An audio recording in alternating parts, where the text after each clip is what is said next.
مزید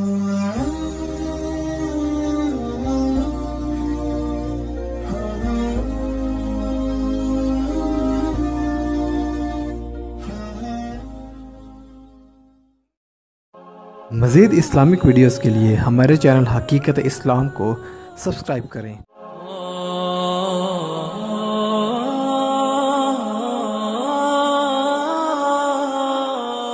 بے حرمتی کی جاتی ہے، سوال یہ پیدا ہوتا ہے کہ ایسی نوبت کیوں آئی، ان لوگوں کو تکلیف کیا ہے؟ حالانکہ پوری دنیا میں یہ تھوڑی دیر بعد تقریر نیٹ پہ چلی جائے گی اور پوری دنیا کے سامنے نیٹ کے ذریعے ہوگی، یہودی اور عیسائی بھی دیکھیں گے۔ تو ہمارا سوال ہے کہ پوری دنیا میں کوئی ایک مسلمان 14 صدیوں میں ایسا دکھاؤ جس نے تمہارے پیغمبر یا تمہاری کتاب اس کی بے حرمتی کی ہو، کوئی ایک مسلمان جس نے حضرت عیسیٰ کی 14 صدیوں میں وہ ہمیں کہتے ہیں نا کہ یہ ٹیررسٹ ہے، یہ دہشت گرد ہے۔ بھئی اگر دہشت گرد ہم ہیں تو 14 صدیوں میں کوئی ایک مسلمان ایسا دکھاؤ جس نے حضرت عیسیٰ کی بے حرمتی کی ہو، جس نے انجیل کو آگ لگائی ہو، جس نے حضرت موسیٰ علیہ السلام کی بے حرمتی کی ہو، جس نے تورات کو آگ لگائی ہو۔ جب آپ کو 14 صدیوں میں ایک مسلمان بھی ایسا نظر نہیں آتا جس نے کسی بھی اللہ کے نبی کی گستاخی کی ہو، یا اللہ نے جو کتابیں نازل کی ان کتابوں میں سے کسی ایک کتاب کی بے حرمتی کی ہو، تو دہشت گرد بھی ہم ہیں اور ہمارے آقا محمد عربی کی گستاخیوں بھی آپ کرتے ہو، قرآن کو کبھی آگ لگاتے ہو، کبھی نظر آتش کرتے ہو، کبھی ویسے بے حرمتی کرتے ہو، کبھی اس کو مجمع میں پھاڑتے ہو، اس کے ٹکڑے ٹکڑے کرتے ہو، اور الٹا ہم مسلمانوں کو کہتے ہو کہ یہ دہشت گرد ہے۔ عراق کی اینٹ سے اینٹ تم بجاتے ہو، الٹا مسلمان دہشت گرد ہے۔ کشمیر میں ماں بہنوں بچیوں بیٹیوں کی عزتوں کو پامال تم کرتے ہو، پھر کہتے ہو دہشت گرد مسلمان ہے۔ بوسنیا چیچنیا میں مظالم کی انتہا تم کرتے ہو، پھر کہتے ہو مسلمان دہشت گرد ہے۔ اور فلسطین میں 79 مسلمان، مقابلے میں اسرائیل کے پاس ٹینک موجود، توپیں، ٹینک، جدید اسلحہ، اور اس کا مقابلہ 79 مسلمان صرف پتھروں سے اور ڈھیلوں سے۔ یہ 1.5 صدی ہو گئی ہے ان کو کرتے ہوئے تمہارا مقابلہ۔ پھر تمہیں شرم نہیں آتی کہ دہشت گردی تم کرتے ہو، الزام پھر بھی مسلمانوں پہ لگاتے ہو؟ وجہ کیا ہے؟ وجہ یہ نہیں کہ مسلمان دہشت گرد ہے، دہشت گرد وہ ہے۔ وجہ یہ نہیں کہ مسلمان فنڈامنٹلسٹ ہیں، بنیاد پرست ہیں۔ بنیاد پرست وہ لوگ ہیں۔ اگر ہم بنیاد پرست ہوتے تو ہم کم از کم تمہارے پیغمبر حضرت موسیٰ کا انکار کرتے، حضرت عیسیٰ روح اللہ کا انکار کرتے۔ ہم کہتے ہیں کہ مسلمان اتنے تک مسلمان ہی نہیں ہو سکتا جتنے تک صرف موسیٰ نہیں، صرف عیسیٰ نہیں، اللہ کے بھیجے ہوئے 1.25 لاکھ نبیوں کو حق نہ مانے، اتنے تک وہ اسلام کے دائرے میں داخل ہی نہیں ہو سکتا۔ بتاؤ نیرو مائنڈڈ تم ہو کہ نیرو مائنڈڈ مسلمان ہے؟ نیرو مائنڈڈ تم ہو۔ مسلمان وہ ہیں جو 1.25 لاکھ انبیاء میں سے کسی ایک کا بھی انکار نہیں کرتے۔ یہودی پیغمبر اکرم کا انکار کرتے ہیں، عیسائی مصطفیٰ کریم کا انکار کرتے ہیں، مسلمان نہ موسیٰ علیہ السلام کا انکار کرتے ہیں نہ عیسیٰ علیہ السلام کا انکار کرتے ہیں، بلکہ ہم ہماری پہلی بنیاد، ہمارا چھوٹا بچہ جب مسجد یا مدرسے میں جاتا ہے، مولوی صاحب کے پاس جاتا ہے، قاری صاحب کے پاس جاتا ہے، تو قاری صاحب قرآن مجید پڑھانے کے ساتھ ساتھ اس کو جو پہلی سیڑھی پر جو کھڑا کرتا ہے وہ کیا ہے؟ وہ بچہ پڑھتا ہے، قاری صاحب پڑھاتے ہیں، بیٹا پڑھ آمنت باللہ وملائکتہ وکتبہ ورسلہ والیوم الآخر والقدر خیرہ وشرہ من اللہ تعالی والبعث بعد الموت۔ کیا ترجمہ ہے کہ اتنے تک بندہ مسلمان نہیں ہو سکتا جتنے تک یہ اقرار نہ کرے آمنت باللہ، میں ایمان لایا اللہ پر، وملائکتہ اس کے فرشتوں پر، وکتبہ کتاب ہی نہیں، مولوی صاحب قاری صاحب بچے کو کتاب ہی نہیں پڑھاتے بلکہ کیا پڑھاتے ہیں؟ کتاب کی جمع کتب مطلب یہ ہے اللہ کی بھیجی ہوئی ساری کتابوں پر میں ایمان لایا۔ آمنت باللہ وملائکتہ وکتبہ ورسلہ، اللہ کے بھیجے ہوئے تمام رسولوں پر ایمان لایا۔ والیوم الآخر، اللہ کے مقرر کردہ دن قیامت کے دن پر میں ایمان لایا۔ والیوم الآخر والقدر خیرہ وشرہ من اللہ تعالی، تقدیر کا اچھا اور برا ہونا یہ اللہ کی طرف سے ہے، میں اس پر ایمان لایا۔ والبعث بعد الموت، مرنے کے بعد دوبارہ اٹھنے پر میں ایمان لایا۔ حضرات محترم ذرا توجہ سے سنیں آپ بھی، اور پوری دنیا کے نیٹ کے ذریعے جب یہ بیان یہ تقریر جائے گی، پوری انسانیت سے میں ایز اے مسلمانوں کا ایک ادنا سا خادم ہونے کے ناطے میں یہ سوال کرتا ہوں کہ مسلمانوں کے اس ایمان کی پہلی سیڑھی میں دنیا کا کوئی ایسا مذہب بتا دو جس مذہب کی توہین ہوتی ہو، دنیا کا کوئی ایسا فکر بتا دو جس کی مخالفت ہوتی ہو۔ ہر کوئی اللہ کو ماننے والا، ہر کوئی تقدیر کو ماننے والا، حضرات محترم بلکہ ہر کوئی موت کو ماننے والا، آپ کو اللہ کا انکار کرنے والے تو مل جائیں گے، رسول اللہ کا انکار کرنے والے تو مل جائیں گے، لیکن دنیا میں آپ کو موت کا انکار کرنے والا کوئی انسان نظر نہیں آئے گا، چاہے اس کا مذہب کوئی بھی ہے، چاہے ہندو ہے، چاہے عیسائی ہے، چاہے یہودی ہے، چاہے نجری ہے، چاہے کسی بھی مذہب، چاہے ملحد ہے، الحاد سے تعلق رکھتا ہے، کسی بھی مذہب سے تعلق رکھنے والا بندہ اللہ کا تو انکار کر سکتا ہے، نبی کا تو انکار کر سکتا ہے، لیکن موت کا انکار کوئی بھی نہیں کرتا۔ سب کے نزدیک یہ ہے، سارے کہتے ہیں کہ ایک دن مر جانا ہے۔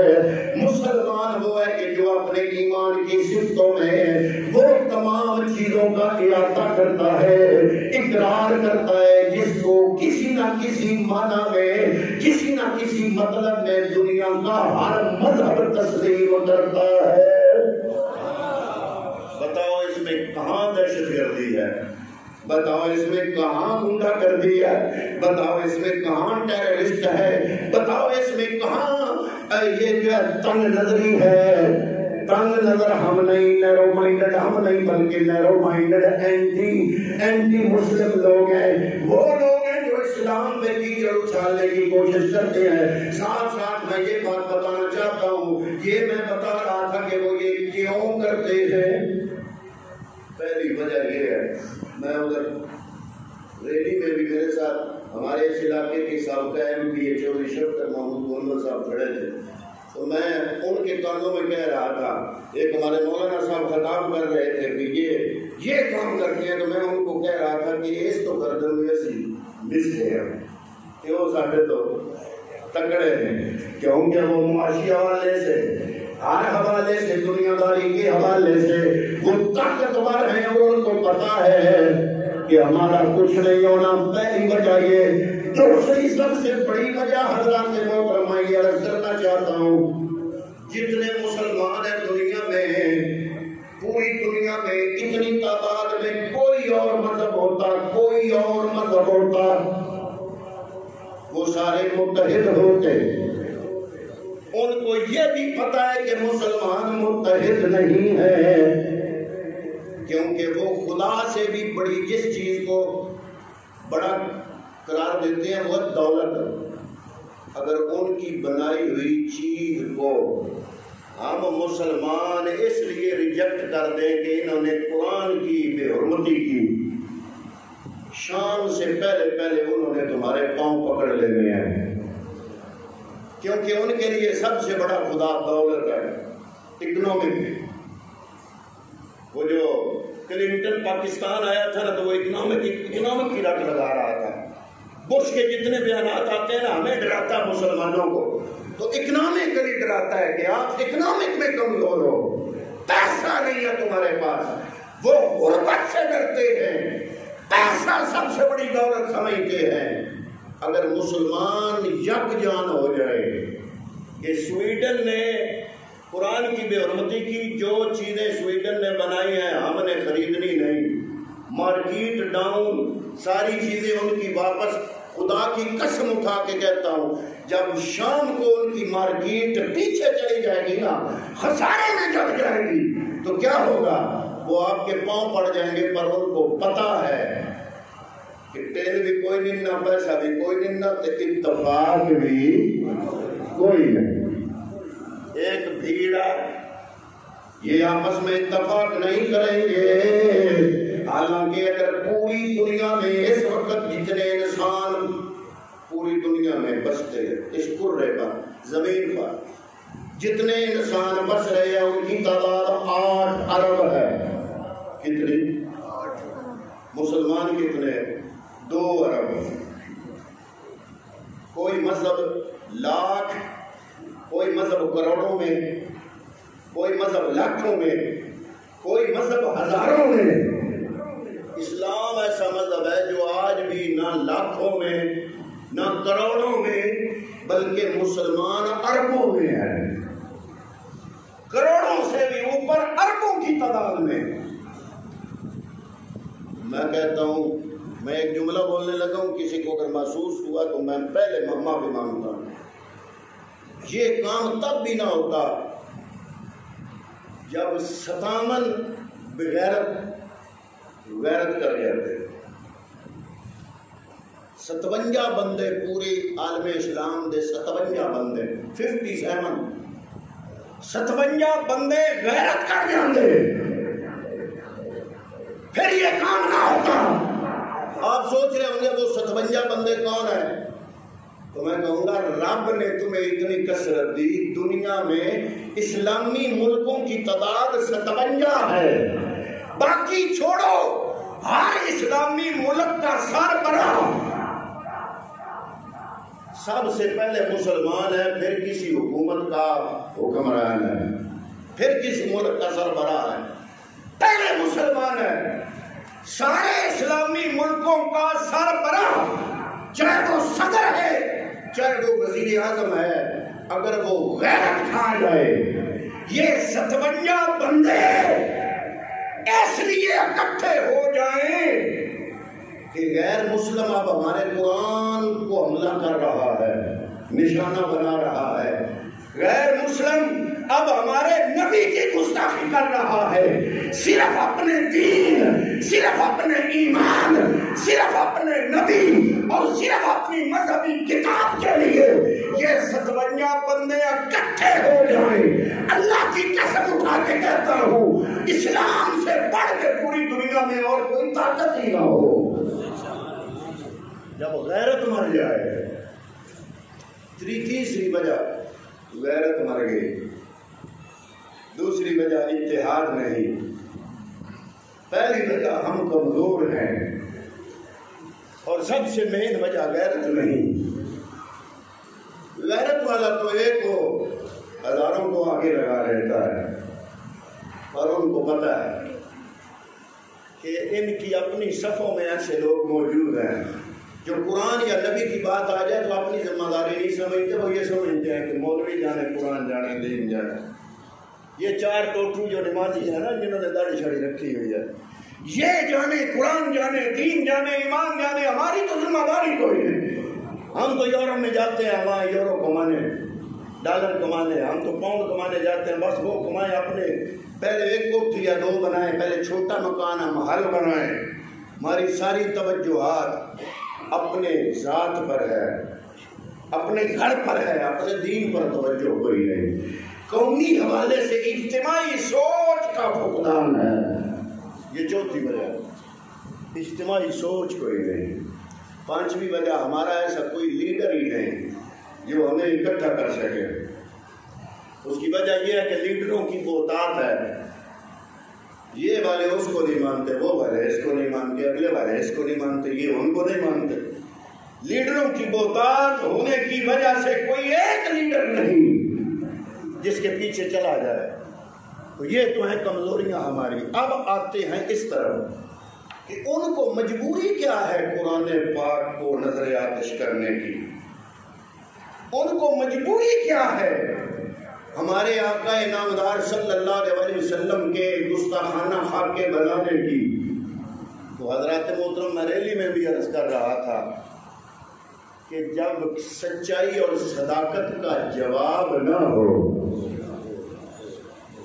تو بندہ گالیوں پہ آ جاتا ہے، اخلاقیات دم توڑ دیتی ہے بندے کی اخلاقیات۔ اب ان کا بھی تھنک ٹینک تو ہے نا، سوچو بچار والے لوگ اس قوم میں بھی ہیں تو صحیح نا، ہم ان کو دعوت دیتے ہیں کہ بتاؤ قرآن نے، اگر تمہارا مخالفت قرآن سے ہے تو قرآن نے ایک چیلنج دیا تھا 14 صدیاں پہلے، تم اپنے سارے ادیبوں، مصنفوں، شاعروں، عربی دانوں کو اکٹھا کرتے اور کہتے قرآن کا یہ چیلنج پورا کر دو اور کہہ دو دیکھو جی یہ جھوٹی کتاب ہے، استغفر اللہ، ہم نے اس کا چیلنج پورا کر دیا۔ لیکن صداقت کا عالم تو یہ ہے کہ 14 صدیاں پہلے مکے کی دھرتی میں میرے آقا نے قرآن کی صورت میں ایک چیلنج کیا تھا، اس چیلنج کا آج تک غیر مسلم جواب نہیں۔ وہ کیا ہے؟ اس وقت کے کافر بھی کہتے تھے محمد گھر سے گھڑ کے لاتا ہے۔ اللہ رب العالمین نے قرآن مجید میں فرمایا فاتو بسورۃ من مثلہ وادعوا شہداءکم من دون اللہ ان کنتم صادقون۔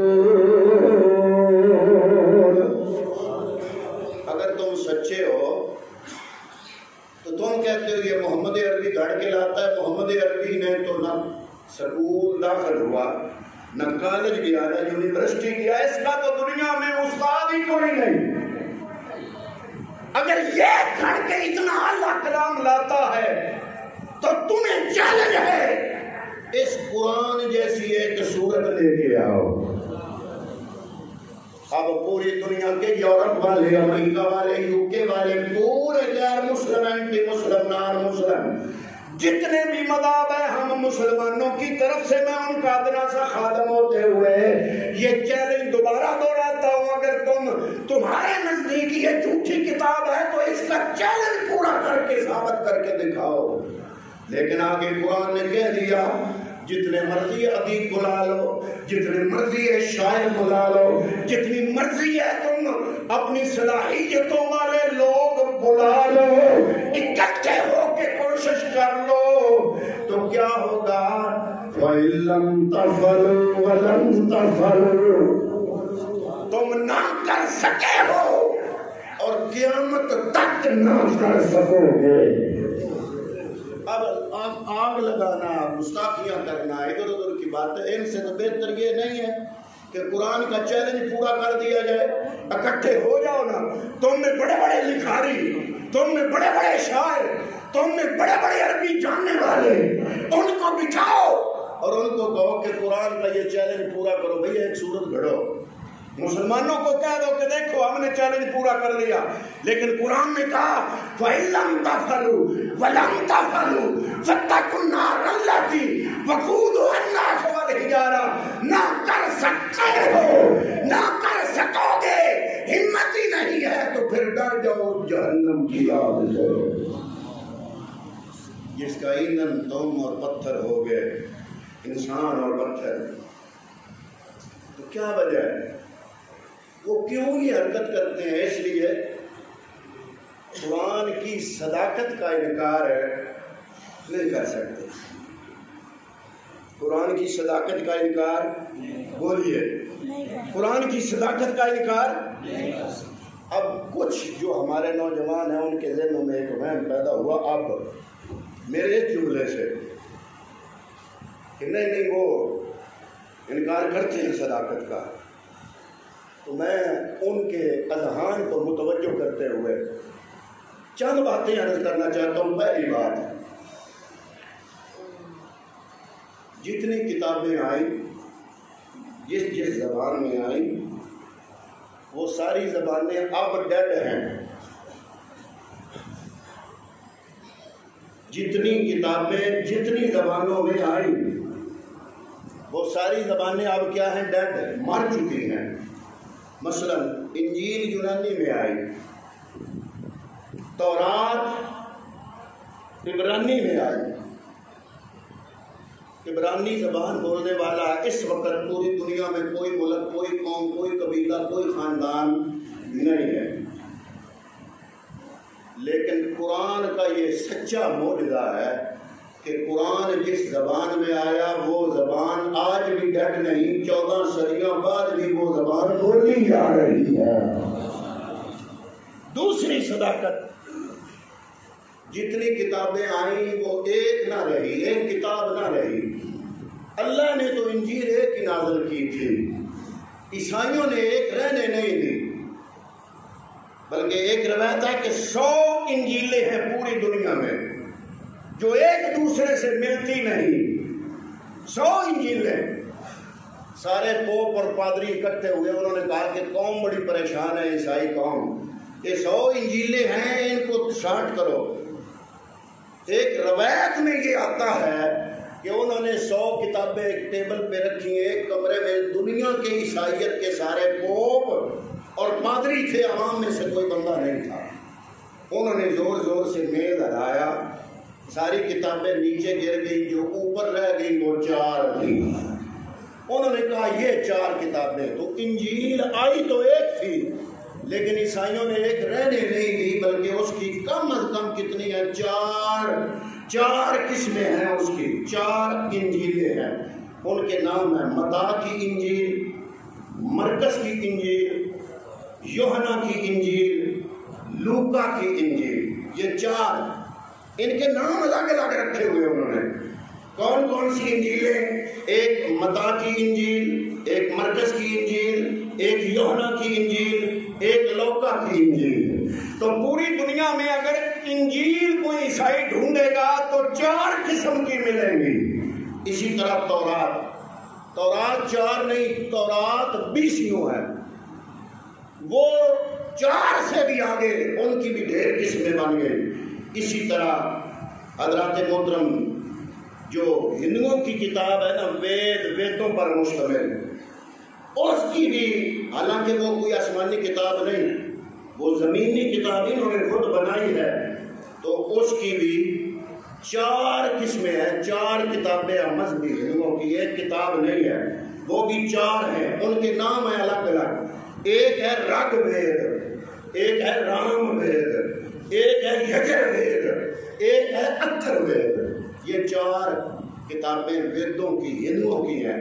ایک مذہبی کتاب ہندوؤں کی بھی نہیں ہے، 4 ہیں۔ ایک ہے رگ وید، ایک ہے اتھر وید، ایک ہے یجر وید، ایک ہے رام وید۔ یہ 4 کتابیں۔ اور اسی طرح حضرات محترم جتنے بھی دنیا میں مذہب پائے جاتے ہیں، ان مذاہب کی ایک کتاب نہیں ہے۔ اب آئے قرآن کی طرف، مسلمانوں کی کتاب۔ اگر آپ مکے میں جائیں، وہاں سے قرآن لیں، پھر مدینہ جائیں وہاں سے قرآن لیں، پھر امریکہ کے شہر نیو یارک جائیں وہاں سے قرآن لیں، پھر لاس اینجلس جائیں وہاں سے قرآن لیں، پھر جرمنی جائیں وہاں سے قرآن لیں، پھر انگلینڈ جائیں وہاں سے قرآن لیں، دنیا کے چپے چپے سے قرآن لیں، ان کو دیکھیں، احمد کی الفلام سے لے کر والناس کی سین تک آپ کو ایک کتاب ملے گی۔ قرآن پوری دنیا میں واحد ایک مذہبی کتاب ہے جو پوری دنیا میں ایک ہے۔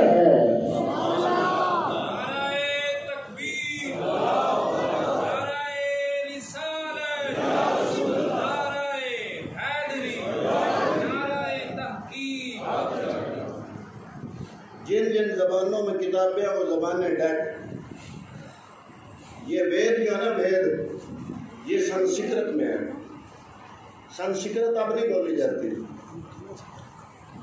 عبرانی نہیں بولی جاتی، عربی بولی جاتی ہے۔ پھر اگلی بات، اگر آج کا کوئی عیسائی، میری بات غور سے سننا، ہر کوئی اپنی مذہبی کتاب تو پڑھتا ہے نا، اگر آج کا کوئی عیسائی انجیل تلاوت کرنا چاہے تو انجیل تلاوت نہیں کر سکتا۔ کیوں؟ اس لیے کہ جس زبان میں نازل ہوئی نا تلاوت اسی زبان میں ہوتی ہے۔ انجیل جس زبان میں آئی اس زبان میں آپ آج کا کوئی عیسائی اس کو پڑھ نہیں سکتا، کیونکہ اس کو وہ زبان آتی نہیں، وہ انگریزی میں پڑھے گا۔ ہم قرآن اردو میں پڑھے تو قرآن کی تفہیم آپ کہہ سکتے ہیں، تلاوت نہیں کہہ سکتے۔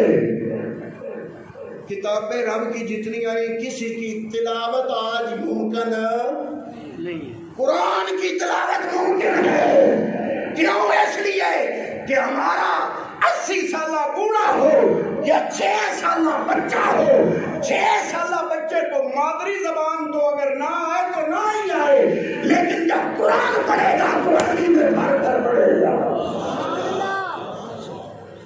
اس کی صداقت کی کوئی دلیل ہے ان مردوں کے پاس؟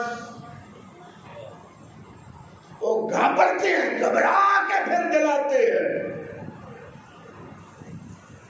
پھر میں چیلنج کرتا ہوں اس نیٹ کے ذریعے پوری دنیا عیسائیت کو، ایک ایسا عیسائی لاؤ جس کو انجیل زبانی یاد ہو، جی زبانی یاد ہو، ایک عیسائی پوری دنیا میں، ایک عیسائی جس کو انجیل زبانی یاد ہو۔ پوری دنیا میں ایک یہودی لاؤ جس کو تورات زبانی یاد ہو۔ پوری دنیا میں ایک ہندو ایسا لاؤ جس کو وید کی 4 کتابیں زبانی یاد ہو۔ اور ہماری کتاب 6 سال کا بچہ بھی اپنے سینے میں چھپائے کرتا ہے۔ ایک حافظ نہیں، آپ کو لاکھوں حافظ نہیں، کروڑوں حافظ ملیں گے۔ ایک دفعہ یہ تاتاریوں نے جب مسلمانوں پہ غضب ڈھایا نا تو انہوں نے کتابیں مسلمانوں کی قرآن بغداد سے لے کے انہوں نے دریا میں پھینکے، دریا میں پول بن گیا مسلمانوں کی کتابوں کا، قرآن کا دریا میں پول بن گیا۔ انہوں نے کہا ہم نے قرآن ختم کر دیا۔ مسلمانوں کی عالم لائے اپنے طالب علم، انہوں نے کہا بیٹا علم سے شروع ہو گیا، سبحان اللہ۔ وہ علم سے شروع ہو کے ناز تک گیا، انہوں نے کہا تم کہتے ہو قرآن ختم ہو گیا، قیامت کی دیواروں تک قرآن ختم نہیں ہو سکتا۔ کیوں؟ نازل کرنے والے کا وعدہ ہے، اِنَّا نَحْنُ نَزَّلْنَا الذِّکْرَ وَإِنَّا لَهُ لَحَافِظُونَ۔ اللہ فرماتا ہے میں نے قرآن نازل کیا، میں ہی اس کا محافظ ہوں۔ مسلمان قرآن کا حافظ نہ بھی ہو، محافظ ضرور ہوتا ہے۔ میں اگلی بات جو کرنا چاہتا ہوں بڑی بریک ہے۔ ہر زبان کا ایک اسلوب ہوتا ہے، اسلوب جو 100 سال بعد بدل جاتا ہے۔ 100 سال پہلے کی اس خطے کی اردو اور ہے، آج کی اردو اور ہے۔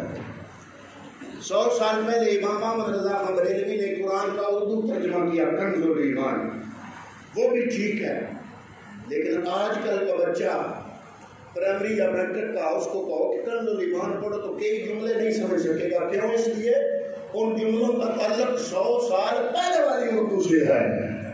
آج کی صدی میں پیر محمد کرم شاہ غزنوی نے ضیاء القرآن اور جمال القرآن، قرآن کا ترجمہ اور تفسیر لکھی، اور وہ ترجمہ موجودہ اردو کا ہے، تو ہے وہ بھی اردو ہے، یہ بھی اردو۔ 100 سال کے گیپ کی وجہ سے اسلوب میں فرق آ گیا، اسلوب میں فرق آ گیا۔ ہر زبان 100 سال بعد اسلوب بدل لیتی ہے، لیکن عربی کا اسلوب دیکھو۔ قرآن نے جو ماضی کے واقعات بیان کیے، دیگر کتابوں نے بھی وہ واقع بیان کیے، لیکن لہجہ اور اسلوب اور ہے۔ قرآن نے جو ماضی کے واقعات بیان کیے ان کا اسلوب ایسا ہے، قرآن نے جو موسیٰ و فرعون کا واقعہ بیان کیا، اسلوب ایسا ہے کہ آج کا مسلمان جب قرآن پڑھے گا نا تو اس اسلوب کی وجہ سے صرف اس زمانے کا فرعون نہیں، اپنے زمانے کے فرعونوں کی بھی پہچان ہو جائے گی۔ یہ قرآن کا معجزہ۔ قرآن نے جو ابراہیم علیہ السلام اور نمرود کا واقعہ بیان کیا، اسلوب ایسا ہے کہ آج کا مسلمان جب قرآن پڑھے گا تو یہ واقعہ پڑھے گا تو اس کو آج کے نمرود کا بھی ادراک ہو جائے گا۔ اس زمانے میں بھی نمرود پائے جاتے ہیں۔ گرنتھ کا کوئی ایک حافظ، انجیل کا کوئی ایک حافظ، تورات کا کوئی ایک حافظ آپ کو دنیا میں نہیں ملے گا، لیکن قرآن کا یہ معجزہ ہے کہ قرآن کے آپ کو ایسے لاکھوں نہیں کروڑوں حفاظ آپ کو مل جائیں گے۔ پھر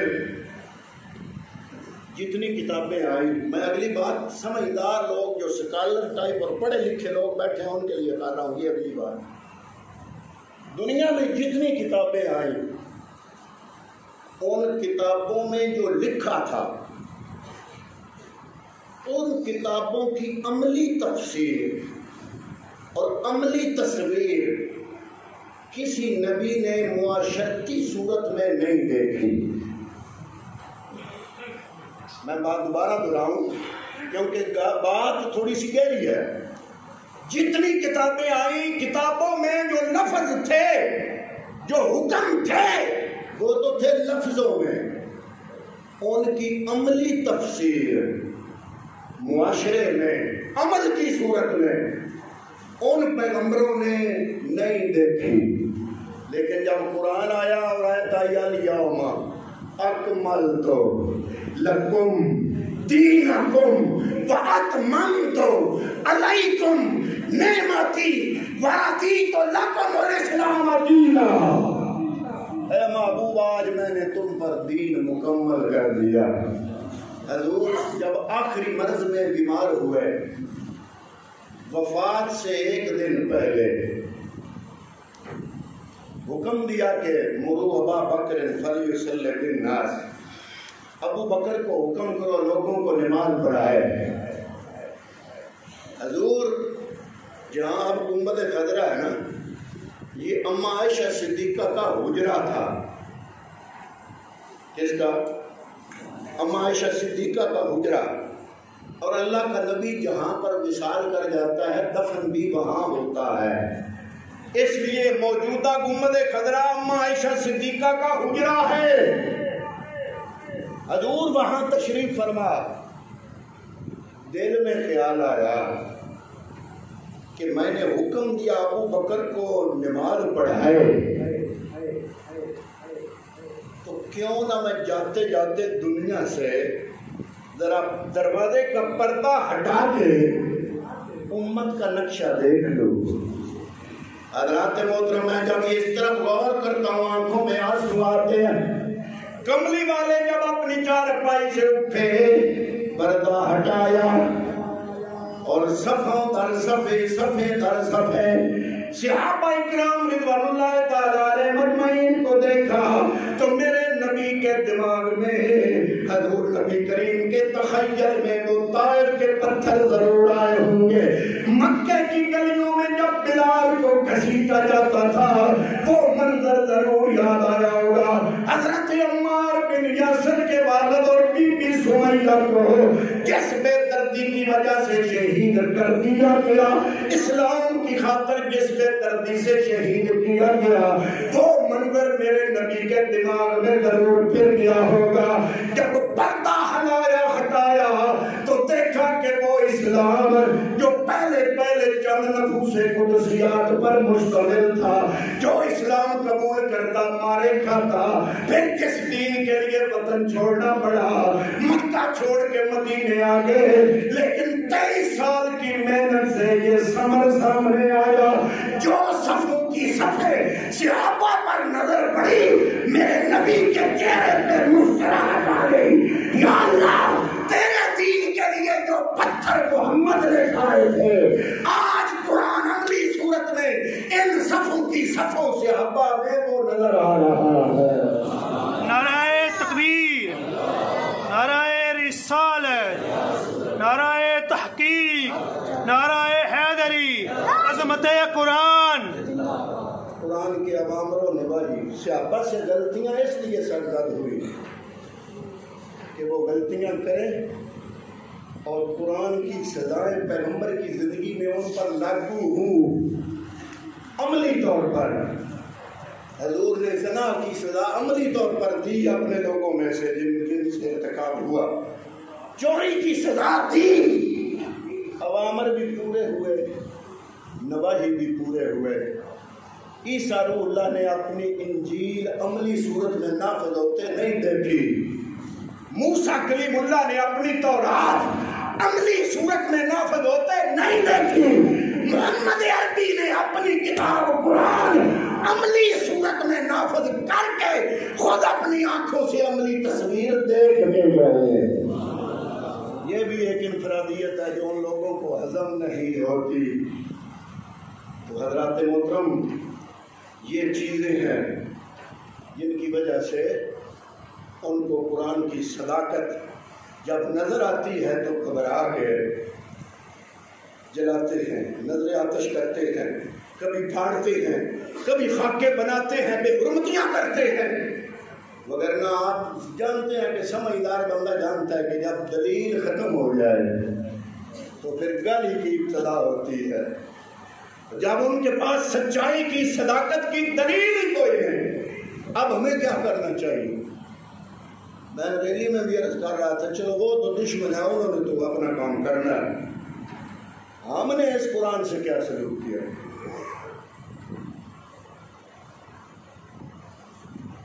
ہم میں سے کتنے بندے ہیں جو صبح یا دن میں کسی ٹائم قرآن مجید کا ایک صفحہ روز پڑھ کے سوتے ہیں, سمجھ کے کتاب تو ہماری ہے, ہم نے اپنی کتاب سے کیا کیا؟ وہ تو دشمن ہے, انہوں تو کرنا ہی ہے. ہم نے عدالتوں میں اس قرآن سے کیا سلوک کیا؟ عدالتیں کن کی؟ مسلمانوں کی. اور ملک وال کی عدالت میں مسلمان ہی ہے نا, منڈی کی عدالت, ہائی کورٹ, سپریم کورٹ, سارے مسلمان ہیں. عدالتوں میں ہم اس قرآن سے کیا سلوک کرتے ہیں؟ ہم نے تو اس کتاب کو مردوں کی کتاب بنایا ہوا ہے, مردوں کی. فلانا بندہ مار گیا, تو کتنے پڑھے؟ آج کل تے اون بھی ہوں ترقی کا دور ہے, جس قرآن ہاتھ نہیں لایا اس بھی مجمع میں کیا شہر میں ویکھے بڑی عجیب گل, کوئی M L A M P A مر گیا نا, کوئی بڑا سرمایہ دار, تو شکلوں بھی نظر آ رہا ہوگا نا, وہ اس بندے نے ساری زندگی قرآن کھولیا نہیں, تو مجمع چوں بھی ہاتھ اٹھا کے آتا ہے وی قرآن میرے اللہ, تماشا ہو گیا. وہ ایک آفت صاحبان ہو ہر مجمع تے بھی قرآن, تو میں انہیں نہ کہا بخت والے اتنے پڑھ کے میرے ادھر کہ قرآن کے ساتھ ہمارا سلوک ہے نا، باویں اسی عام مسلمان ہیں، باویں قاری ہیں، باویں حافظ ہو، اسی تراویاں میں ایک پورے سال کے کا موقع ہے جہاں سننے کا پورا قرآن موقع ملتا ہے۔ ہوں وہ بھی اسی پڑھ گئے ہیں، جڑا علم چوکھا آ جائے تو عمل گھٹ جائے، اس علم تو بنا ہی مننی چاہیے۔ ہوں علم چوکھا آ گیا، اگے بندے سمجھ گئے ترابی بڑی ضروری ہے۔ ہوں چوکھا علم آنے کی وجہ تو بندے سمجھتے ہیں ایڈی ضروری نہیں، سنت ہے اللہ ہوں سنت ہے، بھائی سنت ہے تو سنت امانہ پڑھو نہیں۔ رمضان کا مہینہ ہے عبادت کے لیے، سنت تو پھر بھی بڑا درجہ ہے، مستحب بھی رمضان میں نہیں چھوڑنا چاہیے، کیونکہ رمضان ایک مہینہ پورے سال میں آتا ہے، ہماری بخشش کا ذریعہ لے کے آتا ہے۔ ہم مسلمان قرآن سے اتنے مخلص ہیں کہ ایک مرتبہ سال میں موقع ملتا ہے پورا قرآن تراویحوں میں سننے کا، وہ بھی ہم سمجھدار ہو گئے، اب علم والے ہو گئے، کچھ مطالعہ بھی ہو گیا ہمارا، ہم کہتے ہیں ابھی ایک ضروری تراویحیں بھی، بلکہ ہوں مطالعہ اتنا بڑھ گیا ہے کہ پہلے بھی ہر مسجد میں قرآن مجید تلاوت کا اہتمام کیا جاتا تھا، اب اتنا مطالعہ بڑھ گیا ہے کہ اب اور یار 20 رکعتیں پڑھنی ہیں سلطان پڑھ لی، کوئی ضروری ہے وہ قرآن پاک سنا، چلو جی وہ علم جس سے پہلے والا عمل بھی ختم ہو جائے، ایسے علم سے پناہ مانگنی چاہیے یا نہیں؟ بولیے بھائی، علم تو وہ ہے نا جس سے عمل مضبوط ہو، اور جس علم سے پہلے والے مستحب کام اور عمل بھی خطرے میں پڑ جائے تو بندے کو سمجھنا چاہیے کہ وہ علم میرے لیے فائدہ مند نہیں، وہ اس نے نقصان دیا کہ نہیں دیا۔ بھئی چلو مستحب سے ہی آپ سن دیکھو قرآن تراویحوں میں پڑھنا ثواب ہے گناہ ہے؟ تو جڑا علم جس علم کی وجہ تو قرآن چھڑ کے صورتاں تو بندہ آ جائے، پھر اس علم فائدہ دیتا نقصان؟ جی تسی کہاں ہولی بول رہے جو تسی روز پڑھ گئے ہو، جتنا تسا سلوک اچھا کر دے ہو قرآن نالو بھی ساڈے سامنے، اسی پنچایت تے پریوں میں قرآن نال کیڑا سلوک کرنے آ پتہ ہوندا ہے چاچے دا پتر کوڑا ہے، اور موڑ دیاں نے بھی قرآن، اور میں کئی ایسے لوگ دیکھے ہیں کوڑا قرآن اٹھانے کے بعد تباہ و برباد ہوتے ہوئے، پتہ نہیں چلتا رب ڈھیل دیتا ہے لیکن رب چھوڑتا نہیں۔ تو ہم نے اس قرآن کے ساتھ مسلمان ہونے کے ناطے کوئی اچھا سلوک نہیں کیا۔ اگر آپ احتجاج کرنا چاہتے ہیں سویڈن کی ان حرکتوں پر، غیر مسلموں کی ان تمام حرکتوں پر احتجاج کرنا چاہتے ہیں، ہاتھ جوڑ کے کہتا ہوں اپنے ساتھ وعدہ کر لو کہ روز ایک صفحہ قرآن کا سمجھ کے، روز ترجمے سے پڑھ کے سمجھ کے، روز ایک صفحہ سمجھ کے سونا ہے، تو انشاءاللہ ایک وقت آئے گا جب آپ پورا قرآن سمجھ جائیں گے۔ تو دعا کرتے ہیں کہ اللہ رب العالمین اس قرآن پاک کا صدقہ مرحوم کی بخشش و مغفرت فرمائے۔